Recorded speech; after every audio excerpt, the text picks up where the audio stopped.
Essa é a história de um vilarejo esquecido pelo tempo, onde a crueldade de um fazendeiro poderoso parecia não ter limites. Em sua sede de controle, ele criou um leilão macabro onde mulheres eram tratadas como mercadoria. Mas o que ele não esperava era que uma viúva, humilde e silenciosa, tivesse coragem suficiente para enfrentá-lo, mesmo que isso significasse colocar sua própria vida em risco. Essa mulher não tinha posses, não tinha armas, não tinha aliados, mas ela tinha algo que o fazendeiro não podia comprar: a verdade no coração e a força de quem já perdeu tudo, menos a dignidade. O que começa como um grito solitário acaba sacudindo os alicerces daquela terra marcada pela injustiça. Você vai acompanhar cada passo dessa jornada cheia de dor, coragem e reviravoltas que você jamais vai esquecer. Antes de começar, já deixa o like, se inscreve no canal e comenta aqui embaixo de qual cidade e estado você está assistindo e que horas são aí agora. Vamos ver até onde essa história pode chegar. Agora, respira fundo e vamos começar. A vila de Pedra Branca era esquecida até pelo vento. Escondida entre montanhas áridas e trilhas que mais pareciam cicatrizes na terra seca, era um lugar onde o tempo caminhava arrastado e a esperança quase não passava mais. Ali não existia prefeito, não existia polícia, não existia lei. Existia Otávio Monteiro, um homem de chapéu de couro sempre limpo, olhar que atravessava os ossos e uma voz que bastava para calar multidões. Otávio não herdou tudo o que tinha. Ele tomou terras de pequenos agricultores, tomou gado de criadores falidos, tomou até o nome das famílias que se ajoelharam diante dele. Era dono do poço, da venda, da estrada e do destino de quem ali vivia. Mas sua maior crueldade estava no que fazia com as mulheres da vila.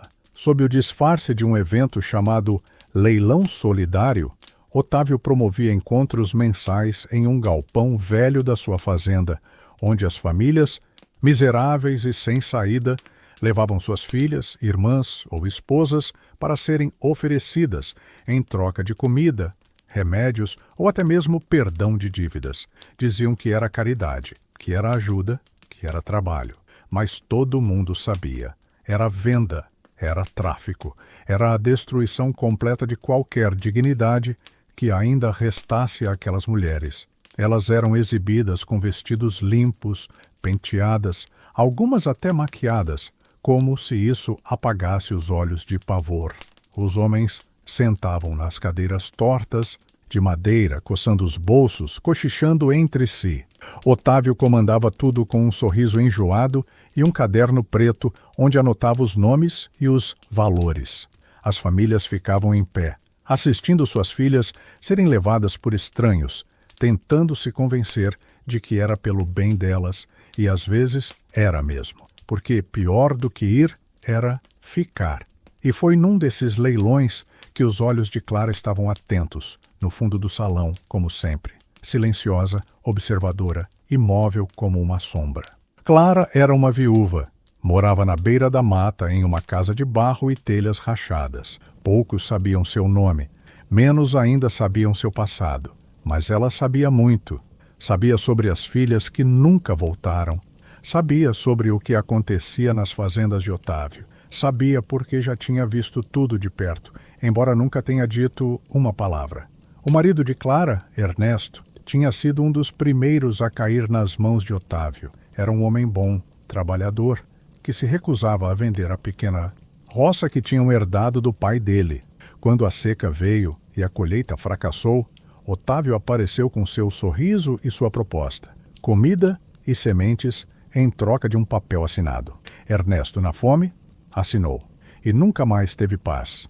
A dívida crescia a cada semana, com juros inventados, multas absurdas. E em pouco tempo, o terreno já não era mais deles. Ernesto morreu tentando trabalhar o triplo do que conseguia, carregando sacos de feijão para Otávio em troca de migalhas. Morreu ali, na beira da estrada, aos pés do próprio suor. E Otávio não apareceu nem no enterro. Desde então, Clara se calou. Enterrou o marido com as próprias mãos. Vendeu o pouco que restava e se isolou. Criava 2 galinhas, cuidava de uma horta magra e costurava para sobreviver, mas nunca parou de assistir. Nunca parou de anotar cada detalhe daquele horror. No leilão daquele mês, uma menina de 14 anos foi levada. A mãe chorava ajoelhada no chão de terra e ninguém se importava. Otávio apenas sinalizou com a mão e 2 homens levaram a menina como se ela fosse um fardo qualquer. Clara viu e, naquele instante, alguma coisa mudou dentro dela. Não foi grito, não foi revolta. Foi uma quietude diferente, como o silêncio que precede a tempestade. Ela olhou em volta e viu rostos resignados, mulheres com olhos baixos, homens fingindo que não viam, crianças que já tinham aprendido a não chorar. E pela primeira vez, pensou que talvez não desse mais para continuar calada. No dia seguinte, Clara foi ao mercado da vila, comprou sal, feijão e uma lamparina usada. Conversou pouco, observou muito, percebeu que algumas mulheres evitavam seu olhar. Outras a encaravam por segundos longos demais. Sentiu que seu nome ainda circulava em sussurros, mesmo depois de tanto tempo isolada. E isso era bom, porque a atenção que antes a machucava agora poderia ser útil. Ela sabia que não podia fazer nada sozinha, mas também sabia que ninguém nunca havia tentado. E talvez estivesse na hora. Na volta para casa, Clara passou perto da fazenda de Otávio. Observou os muros altos, as janelas fechadas, os cachorros magros que latiam em correntes. Viu homens trabalhando na terra como se fossem parte da lavoura, suados, cansados, sem voz. E viu atrás da casa o galpão, aquele onde os leilões aconteciam. A porta ainda estava entreaberta. O eco de passos se perdia no escuro.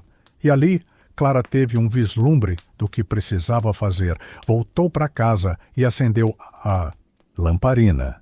Sentou-se à mesa de madeira e tirou de uma gaveta um papel antigo, onde havia escrito nomes de mulheres que desapareceram, nomes de pais que choraram, nomes que ninguém mais pronunciava.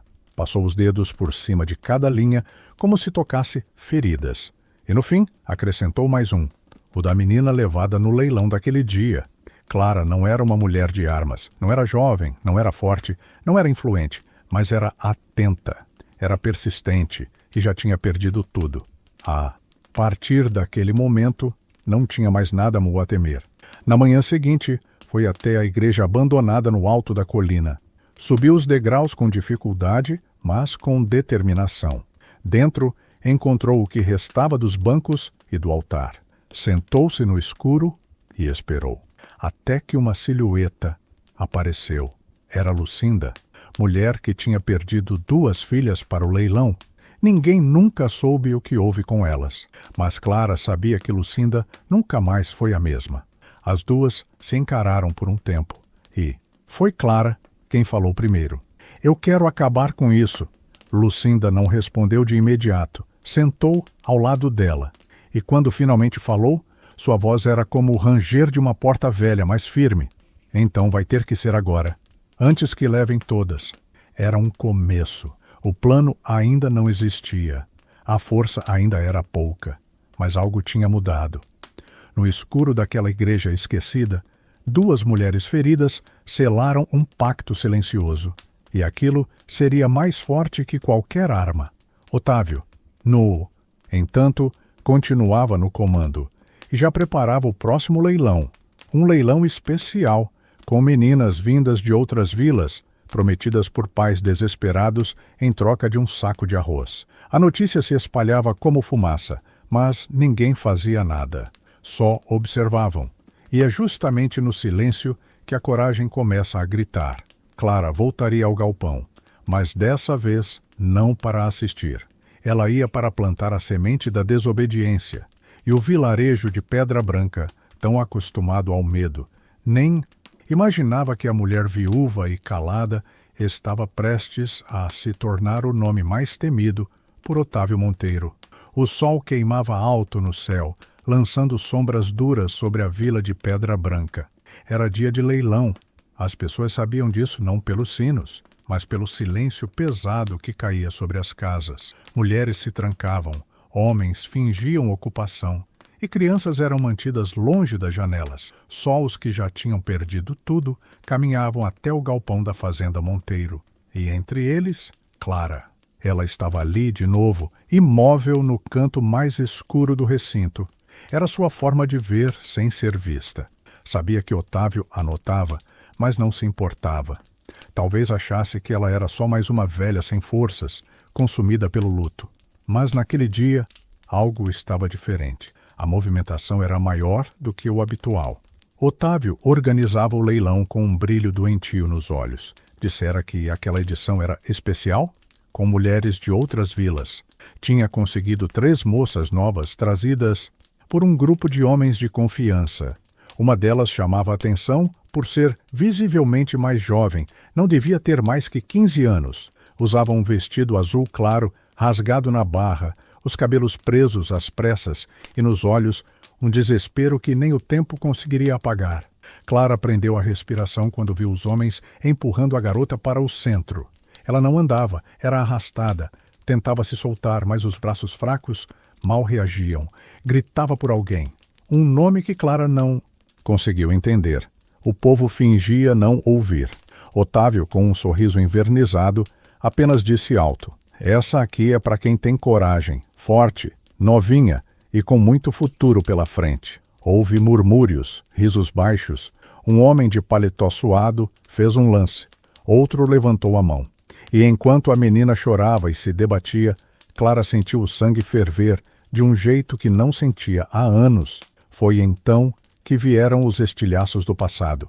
Ela viu Ernesto, seu marido, com a enxada nas mãos, suado, ferido, tentando arrancar da terra o que não existia mais. Viu o dia em que ele voltou da fazenda, cabisbaixo, dizendo que Otávio exigia mais, sempre mais. Viu os calos nas mãos dele, o olhar que aos poucos deixava de brilhar. E viu a cena final. Ernesto caído na terra seca, sem ar, sem ninguém por perto, enquanto Otávio dizia que era o preço de um homem orgulhoso demais para se ajoelhar. Clara também lembrou do dia em que bateram na porta dela. Um dos homens do fazendeiro entregou um papel. Dizia que ela devia assumir a dívida do marido, que poderia ajudar com serviços ou com colaboração. A proposta estava clara. Clara rasgou o papel e jogou na cara do homem. E ele, sem dizer nada, cuspiu no chão e foi embora. Naquela época, Clara era mais jovem, tinha sangue quente, mas também tinha medo. E o medo venceu. Ela se afastou, fugiu da vila, viveu como sombra. Achou que o silêncio fosse sua única defesa. Mas agora, vendo aquela menina sendo vendida como um pedaço de carne, sentia que havia errado, que tinha deixado demais acontecer por covardia. E isso doía mais do que qualquer perda. O leilão prosseguia. A menina foi entregue a um comprador, um senhor de idade, com um olhar nojento e dedos sujos de tabaco. Ela foi levada aos gritos, arrastada pelos corredores da fazenda até um veículo coberto. Clara se moveu pela primeira vez em horas. Saiu do galpão, foi até os fundos e observou a cena de longe, escondida entre sacos de milho. Quando a caminhonete saiu em disparada, ela ainda escutou os gritos abafados da garota, e foi ali que uma lágrima escorreu por seu rosto. Uma única, silenciosa, mas cheia de promessas. Voltou para casa pisando firme. As lembranças batiam com força, como portas em dias de vento. Pensou em tudo que aguentou calada. Pensou nas outras mulheres. Em Lucinda, que perdera as filhas. Em Joana, que nunca mais foi vista. Em Benedita, que agora andava muda pelas ruas, com o olhar perdido. E sentiu uma dor antiga se transformar em algo novo. Não era mais medo, era fúria. Sentou-se em sua mesa de madeira, acendeu a lamparina e escreveu nomes. Não só os nomes das desaparecidas, mas também os nomes dos homens que participavam, os que batiam palmas, os que riam, os que compravam, os que fingiam não ver. Fez um mapa do vilarejo, marcou quem morava onde, quem frequentava os leilões, quem poderia ser confiável. Anotou tudo com uma calma estranha. Era como se a dor tivesse finalmente encontrado direção. Naquela noite, Clara não dormiu. Ficou sentada na rede, ouvindo os grilos, lembrando da voz de Ernesto. Ele sempre dizia que quem cala consente. Na época, ela achava que era só força de expressão. Agora, entendia o peso dessas palavras. No amanhecer, pegou um velho lenço azul, o mesmo que usava nos tempos em que ainda acreditava nas pessoas, e amarrou nos cabelos. Era seu sinal. A mulher que todos achavam esquecida estava viva. E pronta! Foi até a casa de Lucinda, que vivia isolada perto do cemitério. Bateu a porta. Esperou. Quando Lucinda abriu, seu rosto velho e cansado parecia um espelho do próprio sofrimento. Mas ao ver Clara, seus olhos se encheram de surpresa. Clara não disse muito, só perguntou: "Você ainda quer justiça?" Lucinda hesitou, engoliu seco.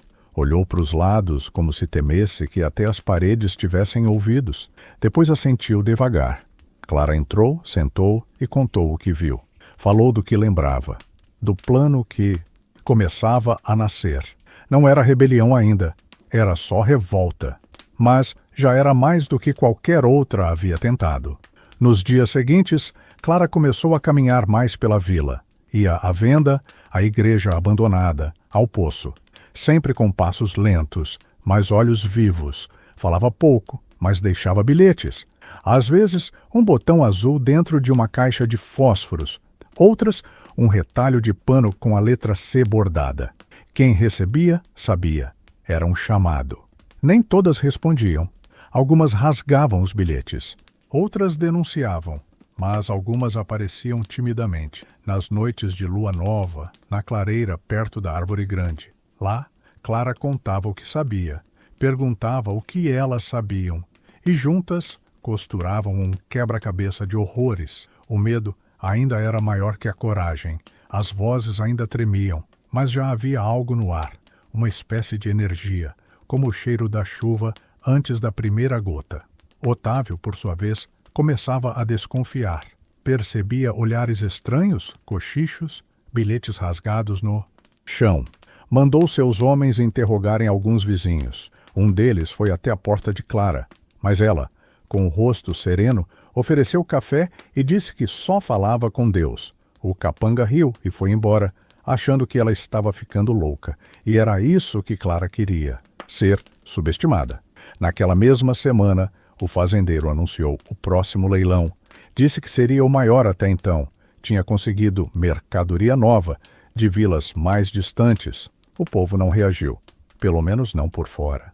Mas Clara sabia, algumas mulheres já estavam prontas para agir. Não sabiam como, mas sabiam que era agora ou nunca. No fim daquela tarde, Clara voltou à igreja abandonada, sozinha. Subiu até o púlpito, onde antigamente padres falavam sobre Deus, e olhou para o vazio. Imaginou o marido ali, sentado. Imaginou as mulheres desaparecidas. Imaginou a menina de vestido azul, gritando. Então, ela sussurrou uma promessa. "Eu não vou deixar que isso continue." Aquela frase, dita entre ecos e teias de aranha, foi o primeiro tijolo de uma revolução que ninguém esperava. Clara, a viúva esquecida, agora carregava em si a semente da mudança, e nem o medo que ainda a assombrava nas noites longas seria suficiente para deter o que já tinha começado. As manhãs em Pedra Branca pareciam todas iguais, mas Clara já sabia distinguir os pequenos sinais de mudança. Era no olhar das mulheres na feira, nas respostas contidas entre as vizinhas, nas portas que demoravam segundos a mais para se abrir. E aos poucos ela conseguia perceber quem ainda carregava esperança escondida sob a dor. Sua estratégia era simples: silêncio e observação. Não podia confiar em todo mundo. Qualquer deslize custaria caro. Começou pelas mais velhas, as esquecidas, as que já tinham perdido demais para se importar com as consequências. Sabia que mulheres quebradas enxergavam umas às outras no primeiro olhar. E por ali começava o fio. Na porta da igreja abandonada, Clara deixou um pedaço de fita azul preso à cruz de madeira. Era o mesmo azul do vestido da menina, levada no último leilão. Ninguém comentou, ninguém tocou. Mas, no dia seguinte, Havia outra fita, mais curta, presa ao portão do mercado. Depois, mais uma, no galpão da antiga escola. O símbolo silencioso se espalhava, como sussurros de um levante. Clara começou a visitar casas à noite. Bate de leve. Espera. Quando a porta se abre, não diz nada de imediato. Deixa um botão azul na soleira, olha firme nos olhos e parte. Algumas mulheres jogavam fora. Outras choravam. Mas algumas, poucas, a seguiam mais tarde, caminhando na escuridão até a clareira, perto da árvore grande. Ali, ninguém precisava dizer muito, bastava o silêncio compartilhado de quem já tinha sofrido demais. Enquanto isso, Otávio Monteiro percebia a mudança. Não era burro, sentia o peso da desconfiança no ar, escutava boatos, percebia ausências, notava os cochichos que paravam quando ele se aproximava. E como todo tirano que sente o controle escorrer pelos dedos, respondeu com brutalidade. Mandou fechar os poços mais distantes, proibiu reuniões de mulheres à noite, disse que qualquer ajuntamento seria tratado como motim e, como exemplo, mandou espancar o marido de uma das costureiras, acusando-o de esconder informações. O homem voltou para casa sem dentes e com os olhos inchados. A mulher desapareceu dias depois. Ninguém teve coragem de perguntar. O medo se espalhou como veneno. As fitas azuis sumiram das ruas. As portas voltaram a se trancar. Algumas mulheres deixaram de ir à feira. Clara sentia o golpe. Sabia que não era fácil. Ela mesma ainda acordava à noite com o coração disparado, temendo que batessem à sua porta. Mas também sabia que era assim que o opressor agia, cortando o fio da esperança antes que ele pudesse virar corda. Mesmo assim, Clara continuou. Tomou pequenas atitudes que, isoladas, pareciam nada, mas que tinham o peso de 1000 gritos. Costurou vestidos com flores para meninas que não tinham roupa. Deixou pão e sabão nas janelas de mulheres viúvas. Visitou uma idosa doente que todos haviam esquecido. Pequenos gestos, sim, mas em cada um deles havia uma mensagem. Você não está sozinha. Certa manhã, uma menina apareceu na porta de Clara com um vaso de barro nas mãos. Disse que era da parte da mãe, uma mulher muda que Clara havia ajudado tempos atrás. No vaso havia apenas terra seca, mas enterrado ali, Clara encontrou uma correntinha azul enrolada num papel. Se a gente cair, a senhora levanta de novo. Foi a primeira vez em anos que Clara sorriu de verdade. Enquanto isso, Otávio mandava reforçar os muros da fazenda. Dobrava o número de capangas. Começou a exigir que as mulheres levadas no leilão fossem trancadas antes mesmo da entrega, para evitar fugas. Criou um sistema de fichas para controlar quem entrava e saía do vilarejo. Aos poucos, transformava Pedra Branca numa prisão a céu aberto. Mas foi aí que Clara percebeu algo que Otávio não via: a força da semente. Quando você planta coragem, ela brota em lugares que ninguém espera. Numa manhã de quinta-feira, o galpão do leilão amanheceu com palavras riscadas a carvão na porta de madeira. Não somos mercadoria. Ninguém viu quem escreveu, ninguém assumiu, mas todos leram. E naquele dia, Otávio cancelou o leilão. Furioso, ele mandou invadir algumas casas à noite. Procuravam provas, rastros, qualquer coisa. Bateram na porta de Clara, mas ela já esperava. Com a casa limpa, o semblante calmo e o fogão aceso, recebeu os homens com café e farinha quente. Os capangas a observaram com desconfiança, mas nada encontraram. Quando se foram, um deles, o mais jovem, olhou para trás, e Clara notou no bolso da camisa dele uma tira azul amarrada como pulseira. Naquela noite, Clara subiu o morro e acendeu uma fogueira no topo. Era um velho costume de celebração esquecido pelo povo. Ninguém mais fazia aquilo. Mas, uma a uma, outras fogueiras começaram a surgir, fracas, escondidas, mas presentes, luzes tímidas no escuro da opressão. O vilarejo não era mais o mesmo.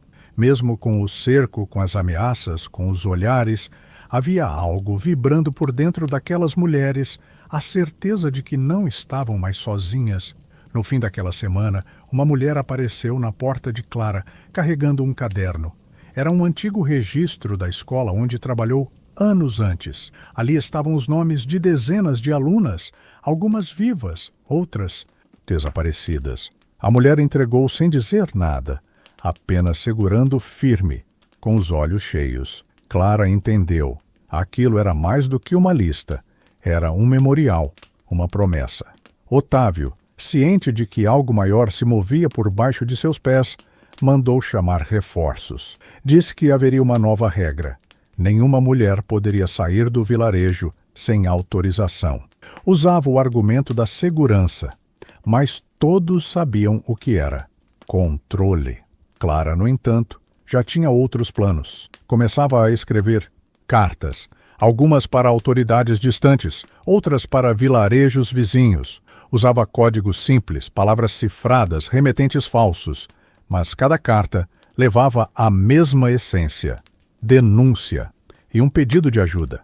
Ao mesmo tempo, começou a treinar as mulheres da clareira, não em luta, mas em estratégias. Como observar sem ser notada, como se esconder, como resistir em silêncio, como se comunicar com um gesto, um objeto, uma cor. Coisas que poderiam parecer pequenas, mas que num momento de ataque seriam vitais. A tensão no vilarejo crescia. A cada novo dia surgia um novo rumor. Diziam que Otávio mandaria fechar a estrada, que traria homens armados de fora, que Clara seria capturada, mas os mesmos que espalhavam medo agora também carregavam dúvida. Será que o fazendeiro era mesmo invencível?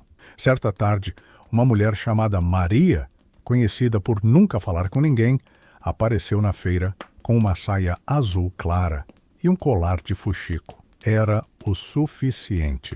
Outras mulheres, ao vê-la, entenderam o recado. Clara assistia de longe, encostada na parede do armazém, e soube que a mensagem estava chegando. Não era mais sobre ela, era sobre todas. O medo ainda rondava, ainda haviam traidores, olhos que observavam demais, ouvidos que se aproximavam sorrateiros, mas agora até o medo sabia que estava perdendo terreno. Na varanda de sua casa, Clara sentou-se ao entardecer. Olhava o céu escurecer e sentia o vento mais leve, apesar de tudo. No colo, costurava um pano azul com linhas vermelhas, como uma bandeira improvisada. Cada ponto era feito com cuidado. Não era mais só um símbolo, era um lembrete de que, mesmo quando tudo parece perdido, basta uma faísca para reacender a luta. E essa faísca já tinha nome. O sol mal despontava, quando os sinos da velha torre do vilarejo começaram a soar. Não era hora de missa, nem de celebração. Aquela badalada surda era um anúncio, um aviso do fazendeiro. Viria o maior leilão da temporada. Um evento como aquele significava apenas uma coisa para todos ali: dor disfarçada de festa, gritos abafados por música, lágrimas escondidas por sorrisos forçados. O povo, resignado, começava a se movimentar em torno da praça, como formigas em volta de uma ferida aberta. Barracas de comida eram erguidas com pressa, mesmo que poucos tivessem o que vender. Crianças corriam sem direção, e os homens do fazendeiro, montados em cavalos reluzentes, circulavam entre as casas, recolhendo voluntárias para o evento. Os melhores lotes ele havia prometido, e todos sabiam o que isso significava. Jovens, meninas, algumas sequer haviam completado 13 anos, e mesmo assim seriam exibidas como carne fresca, colocadas sob luzes e olhares repulsivos. A voz do fazendeiro ecoava pelas vielas com anúncios falsamente entusiasmados, prometendo uma nova vida para as escolhidas, enquanto os pais se encolhiam em silêncio, muitas vezes assistindo as filhas serem levadas com olhos secos, endurecidos pela fome e pela culpa. Clara observava tudo da janela de sua casa, com a mandíbula travada e os olhos marejados. Havia algo de insuportavelmente cruel naquela manhã, mais do que de costume. Ela sentia nos ossos que algo precisava ser feito, e não apenas algo simbólico como antes, mas algo real. definitivo. Na penumbra do seu quarto, com as mãos trêmulas e os olhos alertas, Clara escreveu uma carta. Cada palavra era um punhal contra o medo. Ela sabia exatamente a quem endereçar. O irmão de seu falecido marido, que havia se tornado sargento numa cidade distante. Um homem que ela odiava no passado, por ter virado as costas à própria família, mas que agora poderia ser a única esperança. Na carta, Clara não poupou detalhes. Contou sobre os leilões, os abusos, a forma como as mulheres eram negociadas como se fossem animais. Pediu ajuda, suplicou, implorou que ele viesse, que trouxesse reforços, que olhasse nos olhos da injustiça sem piscar. O envelope foi selado com cera. Simples e entregue a um garoto órfão, esperto e corajoso, que ganhava a vida vendendo doces na beira da estrada. Clara confiava nele. Disse-lhe que fosse até a próxima cidade, encontrasse o primeiro policial que encontrasse e entregasse aquela carta. O menino hesitou, mas ela segurou seu rosto com firmeza e prometeu comida, abrigo e proteção, se ele conseguisse. Enquanto isso, o plano que vinha sendo desenhado em silêncio entre as viúvas e as mulheres renegadas ganhava forma. Reuniões rápidas em porões escuros. Sussurros atrás de cortinas. Cada uma tinha uma função. Umas cuidariam de distrair os capangas, outras tentariam esconder as meninas mais novas, e algumas, como Clara, estariam dispostas a enfrentar os homens de frente, se fosse necessário. Era perigoso, muito perigoso, mas naquele ponto o perigo parecia menos assustador que a omissão, só que nem todas estavam preparadas para seguir até o fim. Naquela mesma noite, duas mulheres, que haviam jurado lealdade à causa, foram vistas entrando na casa do fazendeiro. Saíram de lá com sacolas cheias de mantimentos, algumas moedas de prata e os olhos baixos. Traíram o movimento, entregaram nomes, apontaram as casas onde as reuniões ocorriam. A partir daquele momento, Clara e as demais sabiam que estavam expostas. No dia seguinte, 2 casas foram queimadas. Os homens do fazendeiro alegaram que era castigo divino por esconderem fugitivas. Ninguém acreditava, mas ninguém podia falar. O medo voltou a crescer como erva daninha depois da chuva. Mas Clara, ao contrário do que se esperava, não recuou. Pelo contrário, a traição a inflamou ainda mais. Ela passou a agir com mais astúcia.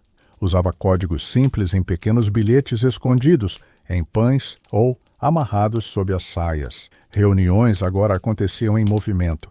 Mulheres varrendo ruas lado a lado, como se estivessem apenas limpando o chão, mas trocando informações vitais. Crianças serviam de olheiras. Algumas idosas simulavam estar doentes para desviar a atenção dos capangas. O vilarejo parecia calmo por fora, mas fervia por dentro como um caldeirão prestes a transbordar. No centro de tudo, o fazendeiro preparava seu grande espetáculo. Mandou erguer um palco novo, trouxe músicos de outra cidade, contratou cozinheiras para preparar um banquete. Queria que aquele leilão fosse memorável, que mostrasse sua força, que deixasse claro que ninguém, jamais, o desafiaria. As mulheres estavam encurraladas, sim, mas não derrotadas. Na noite anterior ao leilão, Clara se reuniu com as poucas que ainda estavam firmes. Havia marcas de cansaço nos rostos, mas também um brilho estranho nos olhos. Um brilho que vinha da indignação, da perda, da vontade de vingança, mas também de algo maior, esperança. Amanhã, quando os sinos tocarem, não vamos mais fugir, ela disse com a voz firme. Se eles querem espetáculo, vão ter, mas será o nosso. Algumas choraram, outras seguraram as mãos umas das outras. Um pacto silencioso foi selado ali, de irmandade, de resistência. O amanhecer seguinte traria mais que luz, traria fogo, verdade e uma chance, pequena talvez, mas real, de mudar tudo. Clara sabia que poderia morrer no processo, mas naquele ponto, viver em silêncio lhe parecia uma forma lenta de suicídio. Ela não queria apenas sobreviver, queria justiça e estava disposta a lutar por ela, mesmo que fosse a última coisa que fizesse. O chão da casa de Clara ainda carregava o cheiro da madeira úmida e antiga, como se o tempo ali houvesse parado desde a última vez que ela e o marido riram juntos. Era o casebre afastado, quase esquecido entre as trilhas do mato seco, onde ela e o velho Joaquim haviam sonhado viver em paz, até que o fazendeiro cruel tomasse tudo. Agora, aquele abrigo era o único refúgio seguro que restava. Clara respirava com dificuldade, ainda ofegante da fuga. Os olhos atentos da menina Lia, que a ajudara a escapar, brilhavam no escuro como os de um animal em alerta. Do lado de fora, o mundo era outro. A casa principal fora revirada, as roupas jogadas no terreiro, os móveis quebrados com fúria. Os capangas tinham ordem clara: encontrá-la, calá-la e, se possível, fazer disso um exemplo. A notícia de sua insubordinação já corria entre os corredores abafados do vilarejo como uma praga. Mas o que o fazendeiro ainda não sabia era que Clara não era mais a viúva resignada e silenciosa. Não, algo dentro dela tinha mudado, algo tinha despertado. Enquanto cuidava dos arranhões nos joelhos de Lia, Clara refletia sobre os nomes que ainda lembrava. Mulheres que tinham olhares, que queimavam em silêncio, que suportavam em nome dos filhos, mas que estavam no limite. Desde que começara a trocar bilhetes discretos, dividir pão duro, acender velas para outras além dela, Clara percebera que o medo ainda era forte, mas a vontade de resistir era maior. A dor compartilhada criava vínculos invisíveis. Naquela noite, no casebre, Clara abriu uma velha lata de fumo onde havia escondido um papel dobrado. Era a cópia da carta que havia enviado dias antes a uma autoridade de outra região. Não tinha resposta ainda, mas não perdera a esperança. Contava os dias, como quem aguarda a chuva depois de um ano de seca. No fundo do coração, sabia que, mesmo se não viesse socorro de fora, algo já havia sido semeado por dentro. A coragem não tinha mais volta. No povoado, o fazendeiro convocava homens armados, mandou fechar as saídas pelas trilhas e prometeu recompensa a quem trouxesse informações. Alguns moradores, por medo ou ganância, começaram a cochichar. Outros, porém, recusaram olhar nos olhos do poder. Um velho conhecido de Clara, José do Arado, fingiu não saber de nada quando o interrogaram, mesmo tendo visto a mulher atravessar a mata. Era como se, aos poucos, aquela corrente começasse a se enferrujar. Clara aproveitava o tempo escondida para treinar estratégias. Lia era ágil, sabia se mover em silêncio, e mesmo sendo apenas uma adolescente, mostrava um tipo raro de coragem. A de quem nasceu vendo o mundo ser cruel demais e, ainda assim, escolheu não se calar. Juntas, saíam à noite para levar mensagens curtas embaixo de pedras, dentro de buracos em cercas ou entre as páginas de bíblias abandonadas. Era um tipo de guerrilha doméstica, feita com olhar, pão e palavra. Na manhã em que o sol cortou o céu como lâmina, chegou a notícia de que 2 mulheres haviam se recusado a comparecer ao novo leilão. Não fugiram, apenas ficaram em casa caladas. Uma delas apanhou, a outra desapareceu. A tensão no vilarejo era insuportável, mas ali, naquele fio de medo, Clara via uma fagulha. Cada recusa era uma pequena vitória. Cada mulher que resistia se tornava parte de algo maior do que ela mesma. Clara soube, por intermédio de Lia, que uma senhora idosa, Dona Benedita, antiga parteira da região, também estava disposta a ajudar. Era tida como louca, mas sua memória era afiada como faca. Benedita começou a espalhar boatos entre as mulheres mais velhas, dizendo que o tempo do fazendeiro estava acabando, que os céus iriam cobrar justiça. A fé que antes era usada para controlar, agora começava a servir de escudo para levantar. Ao mesmo tempo, Clara e Lia descobriam que uma das traidoras, uma jovem mãe chamada Norinha, havia entregue nomes e informações em troca de comida e proteção para seu bebê. Clara sentiu um aperto no peito, não de raiva, mas de compreensão. Sabia que a fome podia matar antes mesmo que a covardia nascesse. em vez de condená-la, mandou uma mensagem dizendo apenas: "Ainda há tempo." Norinha nunca respondeu, mas dias depois foi vista chorando, sozinha, na beira do rio. Enquanto isso, o fazendeiro mandava erguer uma estrutura maior, algo parecido com um palco, onde faria um leilão especial. Falava em voz alta na praça que aquilo seria um espetáculo. Alguns homens riam, outros, mesmo desconfortáveis, silenciavam. O que ninguém via era o desconcerto nos olhos do fazendeiro. Pela primeira vez, sentia a sombra do imprevisível. As mulheres já não choravam como antes. Algumas olhavam direto para ele. Clara, especialmente, era uma ferida aberta que ele precisava fechar. Numa noite chuvosa, um bilhete chegou até Clara. Era de José do Arado. Vai acontecer, prepare-se. Isso significava que alguém na cidade começava a se mover de verdade. Talvez a tal autoridade tivesse chegado, talvez apenas a consciência coletiva tivesse criado asas. Clara não sabia o que esperar, mas sabia que não podia mais recuar. Ela então reuniu as poucas aliadas que ainda conseguiam se esconder.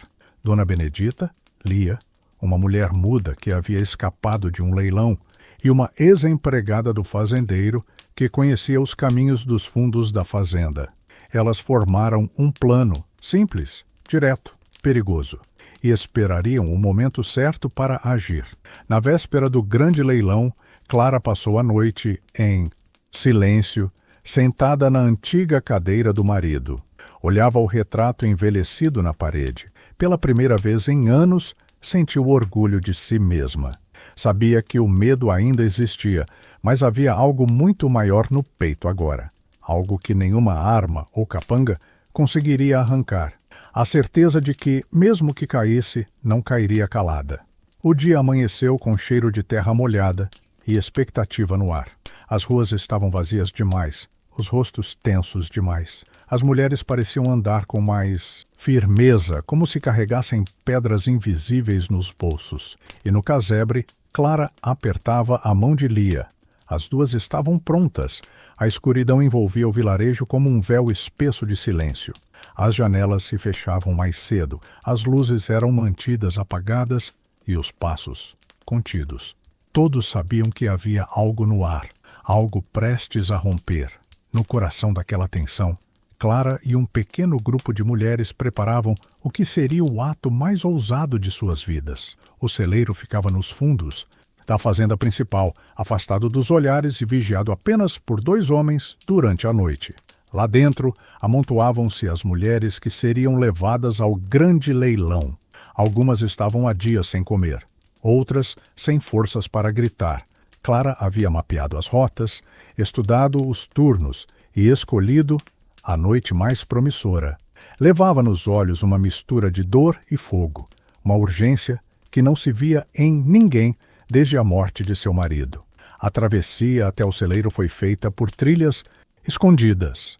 As mulheres se comunicavam por gestos, como se o vento pudesse trair qualquer sussurro. Quando chegaram perto da cerca de arame farpado, uma delas, Ana, a mais jovem do grupo, cortou um trecho com as mãos ensanguentadas. Ninguém reclamou. O medo ainda morava nos ossos, mas naquela noite havia algo mais forte guiando cada passo: a sede de justiça. Ao se aproximarem do celeiro, ouviram os primeiros gemidos vindos de dentro.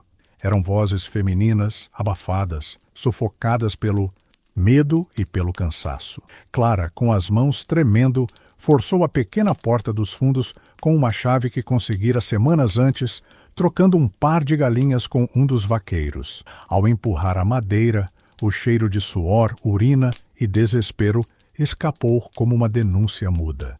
Lá dentro, encontraram meninas com olhos arregalados, rostos machucados, marcas de cordas nos pulsos. Algumas choraram ao ver Clara, outras desacreditaram. Ninguém esperava ser resgatada, mas ela não veio com promessas. Veio com ação. "Estamos tirando vocês daqui", disse, firme. As mulheres do grupo começaram a soltar as amarras. Uma delas, já com os dedos feridos, ajudou a carregar uma senhora idosa, que mal conseguia andar. Ana acalmava uma adolescente em estado de choque. Tudo se movia rápido, com urgência e com um silêncio pesado, até que o primeiro estalo de madeira denunciou um passo fora do esperado. Alguém havia percebido. Não houve tempo para a fuga organizada. Gritos de homens ecoaram pela fazenda. 2 capangas armados surgiram pela lateral do celeiro, apontando espingardas. Uma das mulheres foi agarrada pelos cabelos. Outra caiu ao tentar correr. Clara, instintivamente, puxou uma tábua solta do chão e a usou para golpear o primeiro homem que entrou. Ele tombou, mas não antes de gritar por reforço. O celeiro virou campo de guerra. Empurrões, gritos, sangue. Não havia treinamento, apenas desespero e vontade. Clara lutava como uma leoa. Viu Ana cair, mas logo se erguer. Sentiu o ombro arder ao ser arranhada por um tiro que passou de raspão. Não parou. Pegou 2 meninas pela mão e correu para os fundos, onde a cerca estava aberta. Atrás de si, ouviu mais tiros, gritos sufocados e passos apressados. Sabia que não poderia salvar todas, mas poderia salvar algumas. Correu até a floresta. As árvores escondiam seus passos e abafavam os sons. A cada arbusto, olhava para trás, esperando ver um rosto conhecido ou um inimigo. O caminho era longo, mas Clara conhecia cada curva, cada atalho. Levava as 2 jovens quase desmaiadas pelos braços, sentindo o peso da missão e da culpa. Mas não podia parar. O convento abandonado surgia entre as sombras feito um santuário esquecido. Um lugar que já fora sagrado e agora se tornava abrigo para fugitivas. As portas estavam enferrujadas, mas ainda resistiam ao tempo. Clara empurrou a madeira com força e fez com que as meninas entrassem primeiro. Acendeu uma vela escondida sob uma pedra. Um ritual antigo que fazia quando precisava de coragem. Dentro do antigo salão principal, o teto parcialmente desabado deixava entrar os feixes da lua.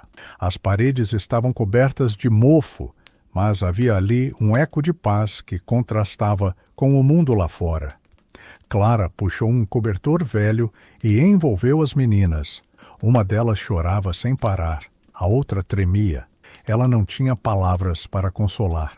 Sentou-se ao lado delas, encostada na parede fria, e fechou os olhos por um instante. Respirou fundo.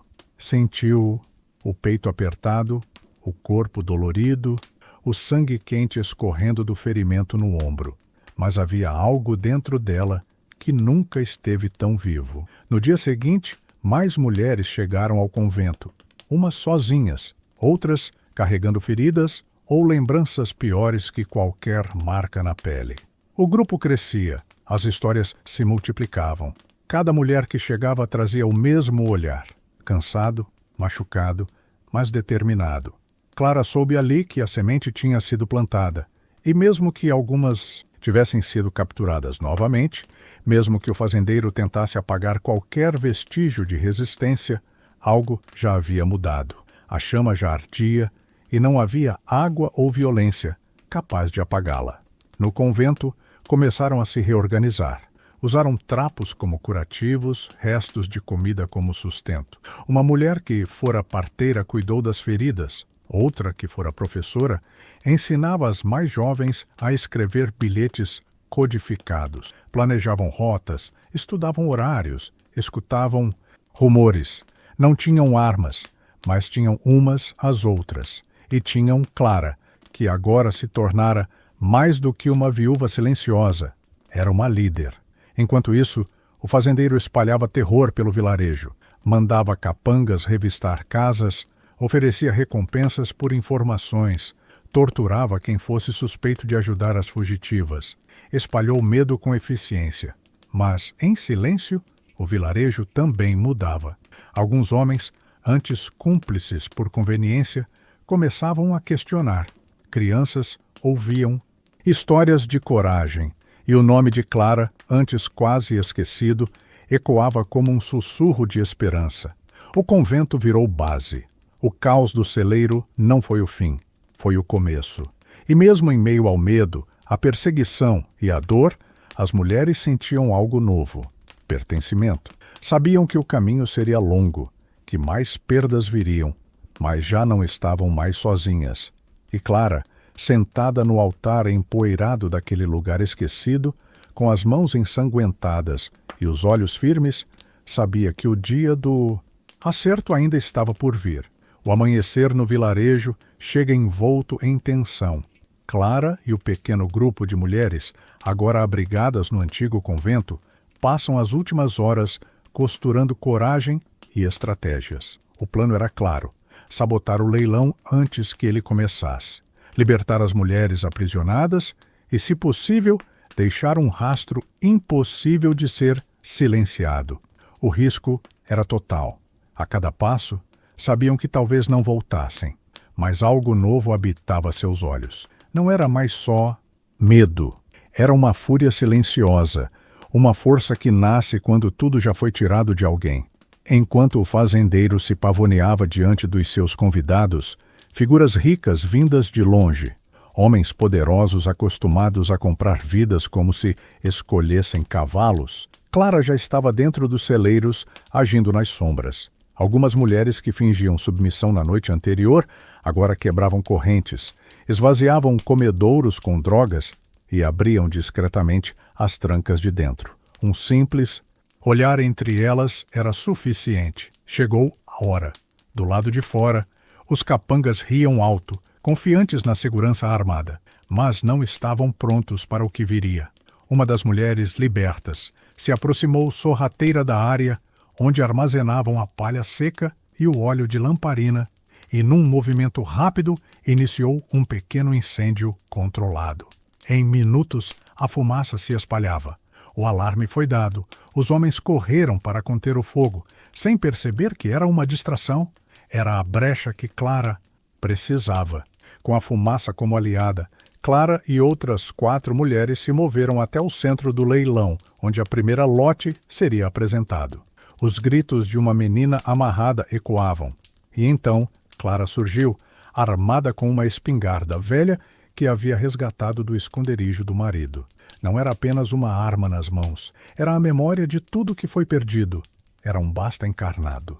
O leilão virou caos. Os homens, pegos de surpresa, tentavam correr. Alguns gritavam ordens desconexas. Outros já estavam sacando armas. Mas antes que qualquer tiro fosse disparado, um novo som dominou o ambiente. Sinos, sim, sinos do convento, que já não funcionava há anos, começaram a tocar com força. Era o chamado, a senha, o despertar de uma revolta. De todos os cantos do vilarejo, mulheres começaram a surgir.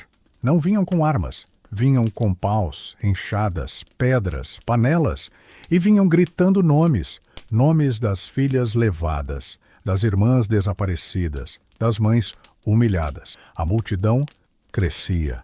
O fazendeiro furioso tentava manter o controle, berrando ordens, ameaçando, atirando para o alto. Mas seu domínio estava se desfazendo diante dele. Clara subiu num caixote e, com a voz trêmula, começou a falar. Contou tudo. Como o fazendeiro comprava silêncio com cestas de comida, como usava as dívidas como algemas, como arrancava meninas de suas casas sob a desculpa da proteção. Contou sobre a própria perda, sobre o marido que morreu tentando pagar o que não devia, sobre as noites que passou com fome para não se ajoelhar, e sobre como decidiu que nenhuma mulher mais passaria por isso sozinha. Foi ali que o primeiro disparo foi ouvido. Um dos capangas atirou na direção da multidão. Um jovem caiu. Silêncio por um segundo. Depois, o grito coletivo. Agora é tudo ou nada. A multidão avançou. O que era um protesto virou levante. Clara correu até o corpo do jovem, mas ele já não respirava. O sangue manchava o chão de barro. Ainda assim, ela não recuou. A espingarda trêmula voltou para as mãos dela. Ela apontou para o capanga e mandou abaixar a arma. Ele hesitou. Talvez por medo, talvez por vergonha. Baixou. Outro fez o mesmo. E assim, um a um, os homens armados foram recuando. Sabiam que aquele povo, com fome e dor acumuladas por anos, era agora mais perigoso do que qualquer arma. Quando o juiz chegou, vindo em resposta à carta de Clara, o vilarejo já era outro. Não havia mais leilão, não havia mais palco. O fazendeiro estava amarrado num dos troncos que usava para castigar quem lhe devia. As mulheres o cercavam, mas não o machucavam. A vingança não era mais física, era coletiva. Era o fim do seu império. O juiz ficou pasmo, ouviu os relatos, recolheu provas, viu as correntes, os registros falsificados, as mulheres marcadas e determinou: aquele homem seria julgado por tráfico humano, estupro, cárcere privado, associação criminosa. Tudo o que ele sempre negou agora estava ali, diante de todos. Clara não sorriu. Não havia alegria. Havia alívio. Havia o peso de quem sobreviveu, mas também o cansaço de quem lutou demais. Sentou-se sob a sombra de uma mangueira e chorou. Não por tristeza, mas por tudo o que suportou, calada. Por cada mulher que não conseguiu salvar a tempo, e por aquelas que agora tinham uma chance de recomeçar. O vilarejo ficou em silêncio por horas. Ninguém sabia o que fazer. Até que uma das meninas libertas se aproximou de Clara e disse com voz tímida: "Você nos deu coragem? O que a gente faz agora?" Clara olhou para o céu, respirou fundo e respondeu: "Agora, a gente planta de novo, mas planta coisa boa." E assim começou o recomeço. Não foi fácil, nada foi, mas a terra, regada com lágrimas, começava a florescer outra vez. Naquela manhã, o sol mal havia se levantado quando Clara se misturou às mulheres levadas à força para o leilão. Estava com o rosto coberto por um véu rasgado, igual ao das outras, os pulsos amarrados com uma corda frouxa, apenas para manter a aparência de controle. Seus olhos, no entanto, estavam acesos como fogo contido, e suas mãos tremiam, não de medo, mas de antecipação. O plano era simples e insano: causar um levante de dentro da própria carroça. As mulheres que estavam com ela sabiam, tinham ensaiado baixinho, entre cochichos e olhos atentos durante a madrugada. Cada uma delas carregava dentro de si a dor de uma filha levada, de uma irmã sumida, de uma mãe que nunca mais voltou. Elas já não tinham mais nada a perder. E por isso, talvez, tivessem tudo a ganhar. O fazendeiro chegou ao centro do vilarejo montado em seu cavalo branco, o mesmo que usava para impor respeito. A sela reluzente, as botas limpas, o sorriso de quem se considera rei. À sua volta, dezenas de homens armados se espalhavam como sombras, garantindo que ninguém se aproximasse sem permissão. O povo se reunia devagar, com olhares de resignação e estômago vazio. Muitos vinham não para comprar, mas porque sentiam que era a única distração possível naquela vida miserável. A carroça rangeu ao se aproximar da praça central. Clara apertou os olhos, reconheceu rostos na multidão, homens que já haviam feito ofertas em outros leilões, mulheres que haviam perdido parentes, crianças que olhavam tudo como se fosse parte normal da vida. Mas também viu algo novo: dúvidas, inquietações, murmúrios desconexos. A presença do juiz ainda não era oficial, mas boatos haviam se espalhado como pólvora. E isso, por si, só já havia alterado o equilíbrio. Quando a carroça parou e os capangas começaram a retirar as mulheres uma a uma, a tensão era palpável. Clara esperou. Queria que tudo fosse no tempo certo. Quando seus pés tocaram o chão de terra batida, olhou para os lados, viu as aliadas em suas posições. E então, ao sinal combinado, um assobio curto vindo da carroça. Tudo começou. Uma mulher gritou, depois outra, e outra.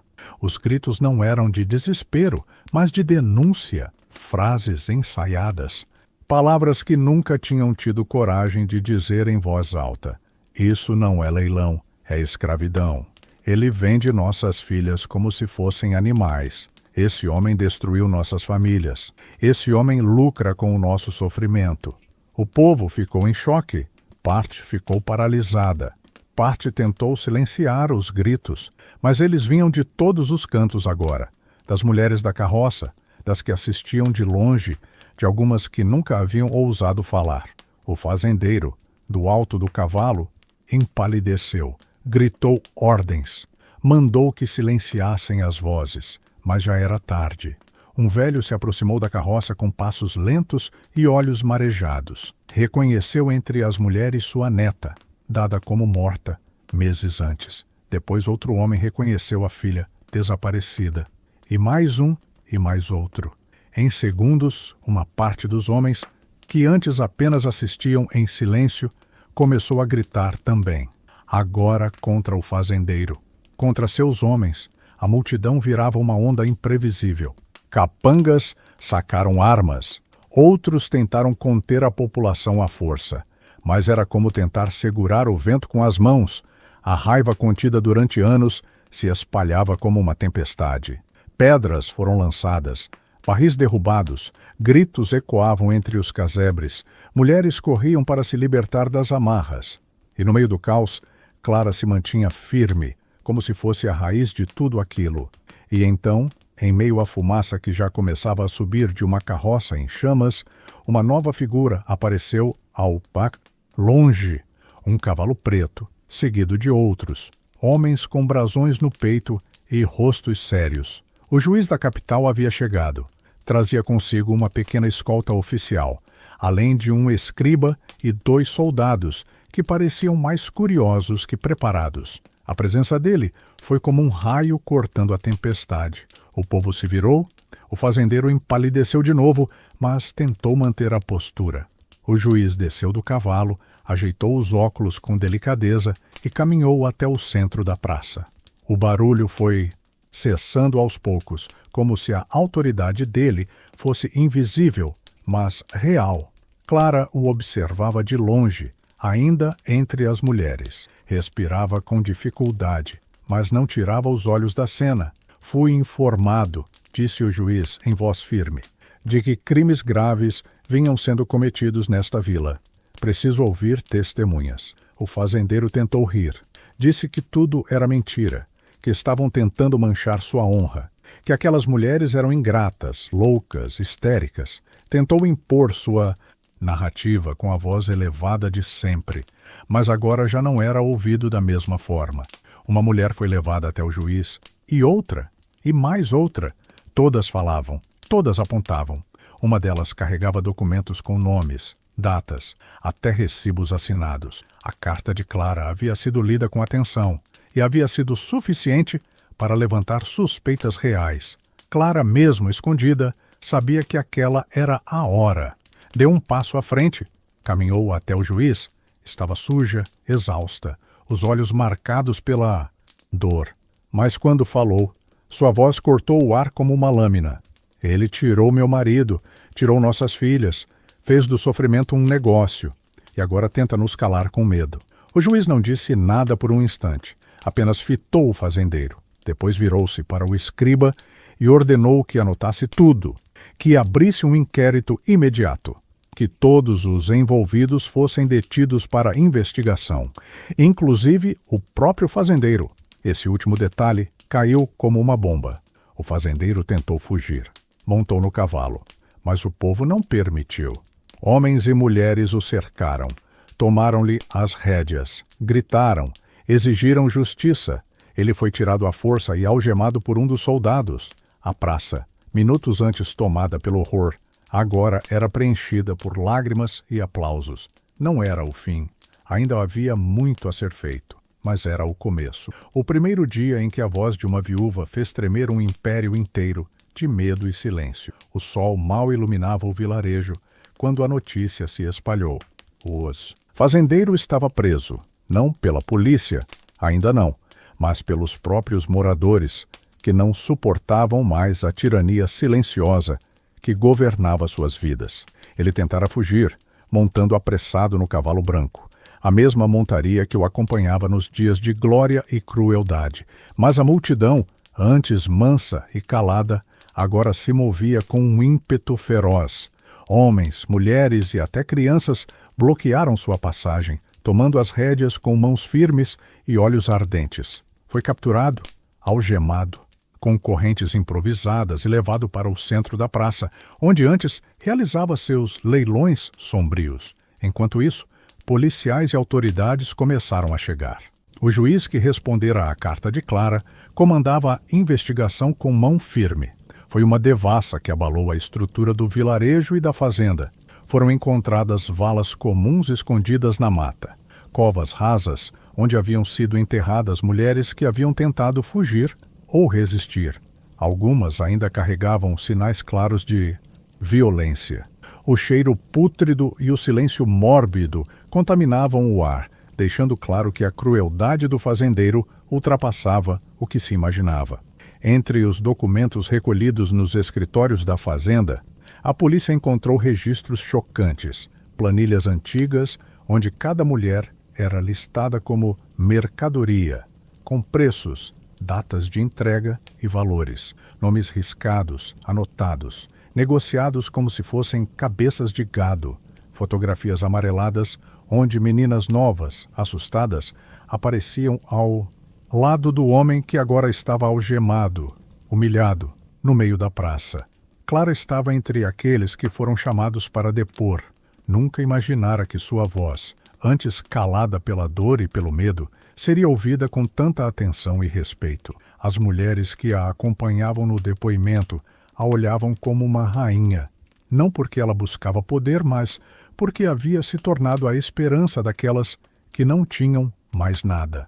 Na frente de todos, Clara contou sua história com detalhes que muitos não ousariam revelar. Falou do marido que morreu tentando pagar uma dívida injusta, das noites sem dormir, da fome, das ameaças e do medo que por anos manteve seu silêncio. Falou também das pequenas resistências, as cartas, as reuniões secretas, os planos arriscados. Contou sobre as fugas, as traições, a coragem que brotou do desespero. Enquanto falava, a praça se enchia de murmúrios. Algumas mulheres enxugavam lágrimas, outras olhavam para o chão com vergonha do que permitiram. Havia também homens, aqueles que até então se calavam por medo, que agora aplaudiam em silêncio, reconhecendo a verdade dura que finalmente emergia. A transformação no vilarejo era palpável. Mulheres antes submissas começaram a se apresentar com orgulho, falando em público, organizando encontros para discutir suas vidas e seus direitos. A coragem de Clara havia sido o estopim de uma revolução silenciosa. As alianças que ela havia formado nas sombras agora floresciam à luz do dia. No centro da praça, o fazendeiro permanecia algemado, humilhado. A arrogância que antes lhe dava poder havia sido substituída por medo e desespero. Olhava para Clara com olhos vazios, como se finalmente compreendesse que seu império havia desmoronado. O juiz anunciou que o processo seria rápido para que a justiça pudesse restaurar a ordem. Prometeu punições severas, não apenas para o fazendeiro, mas para todos os cúmplices que facilitaram o tráfico e a violência. Mas Clara sabia que a justiça oficial era apenas parte da batalha. A verdadeira luta seria reconstruir vidas, dar voz às mulheres marcadas pela dor e pelo silêncio, criar um espaço onde elas pudessem se sentir seguras, onde a dignidade não fosse vendida em leilões cruéis. Nos dias que seguiram, Clara e as outras líderes começaram a organizar uma rede de apoio para as vítimas. Encontraram um abrigo provisório, contaram histórias, dividiram sonhos e medos. A presença da viúva, antes esquecida, se tornou símbolo de resistência e esperança. No vilarejo, a vida começou a mudar. Os homens que antes fechavam os olhos foram obrigados a encarar suas ações. Alguns pediram perdão, outros fugiram. As mulheres, entretanto, tinham encontrado uma força que jamais imaginariam ter. E Clara, olhando para o horizonte em uma tarde calma, sentiu pela primeira vez o peso da vitória. Não apenas sua, mas de todas aquelas que se recusaram a se calar. O vilarejo amanheceu diferente naquele dia. A poeira da tempestade, de meses atrás, já começava a assentar, revelando um chão fértil para a mudança que lentamente tomava conta das ruas, das casas e dos corações das pessoas. As marcas do medo e da dor ainda eram visíveis. Janelas quebradas, cercas caídas, lembranças vivas no olhar de quem tinha perdido tanto. Mas havia também um brilho novo, uma esperança que nascia da coragem. Era o começo de uma reconstrução que viria de dentro para fora, com a força das mulheres que ousaram resistir. Clara observava tudo de sua pequena casa no fim da rua principal, uma construção simples, com paredes desgastadas pelo tempo e pelo sol, mas que agora guardavam refúgio. Era lá que ela havia escolhido voltar, depois de recusar o convite para liderar o conselho feminino que se formava na vila. Preferia a paz silenciosa da sua casa, onde podia acolher aquelas que ainda chegavam. Mulheres fugidas, marcadas pela violência, mas cheias de vontade de recomeçar. Cada uma trazia uma história diferente, mas todas compartilhavam o mesmo desejo: liberdade e dignidade. As terras que antes pertenciam ao fazendeiro foram confiscadas pelas autoridades e, em um gesto histórico, começaram a ser redistribuídas entre as famílias que haviam sido mais afetadas pela tirania. Homens e mulheres que antes não tinham nada começaram a plantar, construir, sonhar. Pequenas hortas surgiam nos quintais, crianças corriam pelas ruas sem medo, e a igreja do vilarejo, que havia sido um símbolo de silêncio e medo, agora ecoava com cânticos de libertação. Clara sabia que aquela era apenas a primeira fase. A guerra contra o medo e a opressão continuaria, mas ali, no coração daquele povo, algo havia mudado para sempre. Ela mesma sentia a transformação em si. A mulher que um dia fora só uma viúva sofrida, agora era uma força que inspirava. Em uma tarde quente, Clara sentou-se na varanda, observando o vai e vem das meninas da vila. Elas brincavam despreocupadas, sem a sombra da violência que assombrara suas mães e avós. Riam, corriam e pareciam enxergar um mundo cheio de possibilidades. Não mais um destino selado pelo medo. Era uma cena simples, mas, para Clara, era a prova viva de que a semente da coragem havia germinado. De vez em quando, uma dessas meninas vinha até ela, segurando a mão de uma mãe que havia encontrado ali um novo lar. Clara as acolhia com um sorriso calmo e uma força silenciosa que só quem enfrentou o pior pode ter. A cada abraço, a cada palavra de conforto, ela sentia que seu propósito estava sendo cumprido. O Conselho Feminino seguia reunido na Praça Central, discutindo leis, direitos e formas de proteger as mulheres e crianças daquela região. As lideranças eram diversas, com vozes jovens e maduras, cada uma trazendo sua visão e seu sonho para o futuro. Clara, mesmo à distância, acompanhava e apoiava, sabendo que a mudança verdadeira precisava ser coletiva. Em uma noite clara, enquanto o sol se punha tingindo o céu de tons alaranjados e roxos, Clara caminhava pelas trilhas do vilarejo. O vento suave brincava com os cabelos grisalhos, que começavam a despontar em sua cabeça. O silêncio daquela hora trazia paz. Ela sentia no peito uma mistura de gratidão e melancolia, lembrando dos dias sombrios que passaram, das batalhas vencidas e das perdas sofridas. Ao longe, ouviu o riso de crianças brincando e viu a silhueta de jovens correndo livremente. O vilarejo respirava esperança. Sabia que a luta não tinha sido em vão, que aquela terra marcada por tanta dor agora era palco de uma nova história. Uma história escrita com coragem, união e amor. E assim, Clara continuava seu caminho, não como uma heroína que buscava glória, mas como uma mulher comum que escolheu não se calar diante da injustiça. O legado dela e de tantas outras estava plantado ali, nas vidas reconstruídas, nas memórias libertas e nos corações que finalmente aprenderam a resistir. A semente da coragem germinou e ninguém jamais poderia apagar isso da história daquele lugar.